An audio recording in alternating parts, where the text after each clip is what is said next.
샬롬. 7월 25일 금요일 하나님 나라를 시작하는 말씀 묵상 시간입니다. 오늘 우리에게 주신 말씀은 요한계시록 16장 12절에서 21절입니다. 장년누리의 조성균 집사님께서 말씀을 읽어주시겠습니다. 하나님의 말씀을 경청하십시오. 여섯째 천사가 그 대접을 큰 강 유브라테스에 쏟으니 강물이 말라버려서 해돋는 곳에서 오는 왕들의 길이 마련되었습니다. 나는 또 용의 입과 짐승의 입과 거짓 예언자의 입에서 개구리와 같이 생긴 더러운 영 셋이 나오는 것을 보았습니다. 그들은 귀신의 영으로서 기이한 일을 행하면서 온 세계의 왕들을 찾아 돌아다니는데, 그것은 전능하신 하나님의 큰 날에 일어날 전쟁에 대비하여 왕들을 모으려고 하는 것입니다. 보아라, 내가 도둑처럼 올 것이다. 깨어 있어서 자기 옷을 입고 벌거벗은 몸으로 돌아다니지 않으며 자기의 부끄러운 데를 남에게 보이지 않는 사람은 복이 있다. 그 새 영은 히브리 말로 아마겟단이라고 하는 곳으로 왕들을 모았습니다. 일곱째 천사가 그 대접을 공중에 쏟으니 성전에서 보좌로부터 다 되었다 하는 큰 음성이 울려 나왔습니다. 또 번개가 치고 음성들이 나고 천둥이 울리고 큰 지진이 일어났는데, 이런 큰 지진은 사람이 땅 위에 생겨난 뒤로 일찍이 없었던 것입니다. 그리고 그 큰 도시가 세 조각이 나고 민족들의 도시들도 무너졌습니다. 하나님께서 그 큰 도시 바빌론을 기억하셔서 하나님의 진노를 나타내는 독한 포도주의 잔을 그 도시에 내리시니 모든 섬들이 사라지고 산들이 자취를 감추었습니다. 그리고 무게가 한 달란트나 되는 큰 우박이 하늘로부터 사람들 위에 떨어지니 사람들은 우박의 재앙이 너무도 심해서 하나님을 모독하였습니다. 오늘 본문은 천사들이 쏟은 7번의 대접 중 6번째, 7번째의 이야기입니다. 소설 삼국지에 보면 당대 최고의 지략가였던 제갈 공명이 중반부에 등장합니다. 형주의 몸을 의탁하고 있던 유비의 삼고초려로 제갈 공명은 유비를 따라 나섭니다. 그리고 얼마 뒤 위나라 조조는 유비를 공격하기 위해 위나라 최고의 명장인 하우돈을 10만 대군과 함께 보냅니다. 수천 명의 병사로 하우돈과 10만 대군을 맞서 싸워야 하는 제갈 공명은 적들을 아군의 진영 깊숙이 들어올 때까지 기다리게 합니다. 선봉에 나서 싸운 조운에게도 싸움에서 이기지 말고 계속 져주면서 도망치라고 주문합니다. 그렇게 하우돈과 10만의 위나라 병사들을 깊숙이 방망파 골짜기로 끌어들인 다음 화공을 일으켜 일거에 적들을 몰살시켰습니다. 오늘 6번째 천사의 이야기는 자신의 대접을 유브라데 강에 쏟았습니다. 그러자 강물이 말랐고 이스라엘 동편의 경계선에 있던 그 경계가 무너졌습니다. 동편에 위치한 강대국들은 이제 쉽게 이스라엘로 들어올 수 있게 되었습니다. 그들은 자신들의 모든 군대를 모으기 시작했고, 셀 수 없을 수많은 적들이 이제 유브라데를 건너 들어오기 시작했습니다. 이 6번째 천사 이야기를 보면서 문득 앞선 제갈 공명의 방망파 전투가 생각났습니다.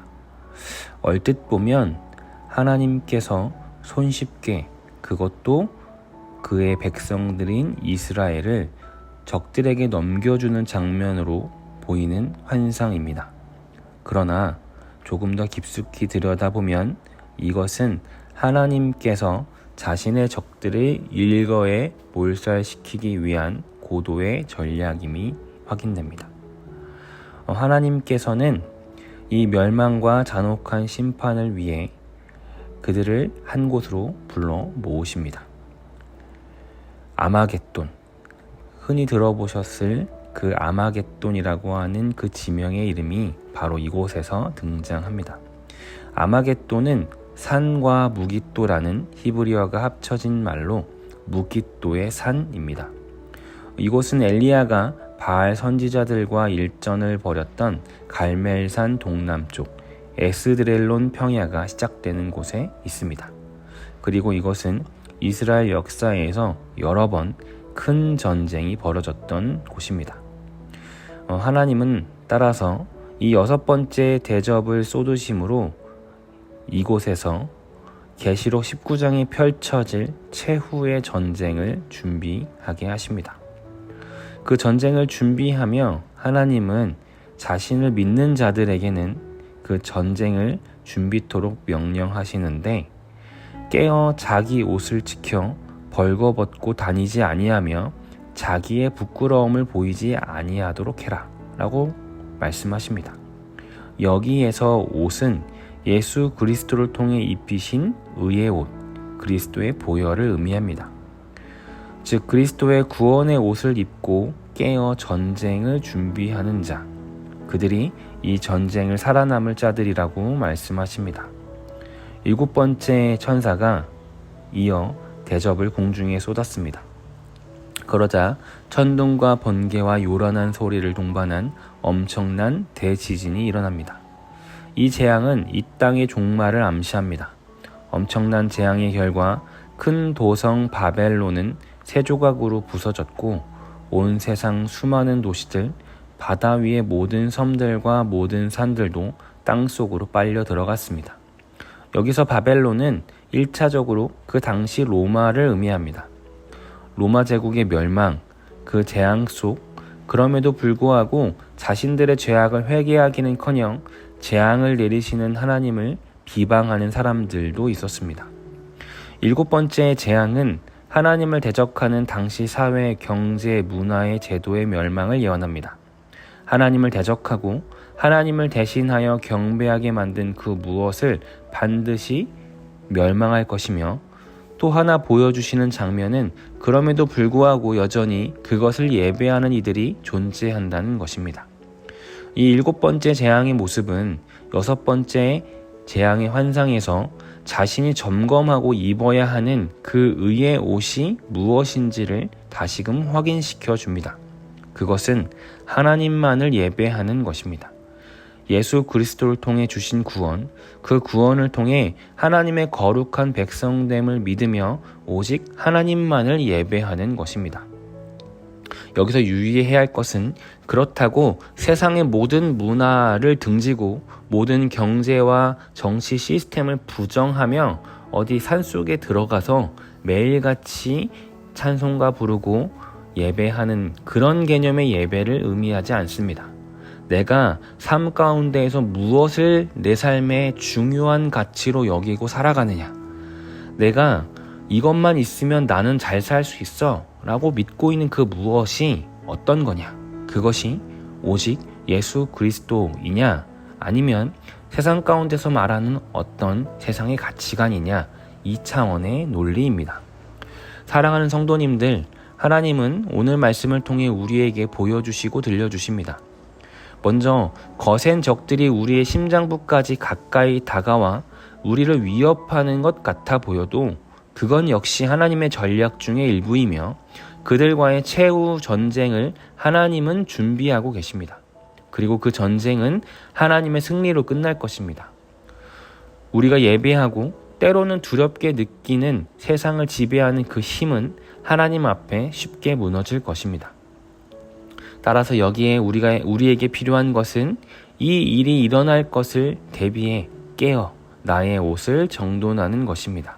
그리고 그 옷은 예수 그리스도의 보혈, 우리 주님의 은혜 안에 그분만을 예배하는 것입니다. 혹 나 자신도 모른 채 어느샌가 내 삶에 이것만 있으면 돼, 이것을 이뤄야 내 삶은 잘 사는 거야 라고 생각하고 있으신 게 있으십니까? 그것이 우리가 하나님을 대신해 예배하는 바벨론입니다. 우리 삶은 오직 주님의 보혈의 은혜, 그 은혜를 통한 구원에 있습니다. 주님을 내 삶의 주인 삼는 것에 있습니다. 이 아침 나의 옷을 다시금 점검해 보시며 이 하루를 시작하시면 좋겠습니다. 함께 기도하겠습니다. 거룩하신 하나님, 그 어떤 거센 저항과 적들의 우겨쌈도 우리를 무너뜨리지 못함은 온 세상의 주인이 하나님이시기 때문입니다. 주님, 그 고백의 믿음이 우리에게 있기를 소망합니다. 또한 세상으로 나서기 전 이 아침 우리의 옷을 점검합니다. 오직 그리스도의 보혈로 입히신 그 옷을 입고 이 세상으로 나서는 우리 모두 되게 해 주시옵소서. 예수님의 이름으로 기도드립니다. 아멘. 오늘은 말씀을 읽어주신 조성균 집사님의 사연과 신청해준 찬양을 함께 나누겠습니다. 하나님이 함께 하셔. 하나님의 은혜야. 우리 하나님은 그런 하나님이셔. 몇 년 전부터 제가 매일 아침마다 눈 뜨면서 가족들에게 전하는 첫마디 인사말입니다. 어쩌면 제가 하나님께 매일 아침 고백처럼 드리는 첫 기도이자 하나님께서 날마다 저에게 주시는 첫 위로의 말씀 같기도 합니다.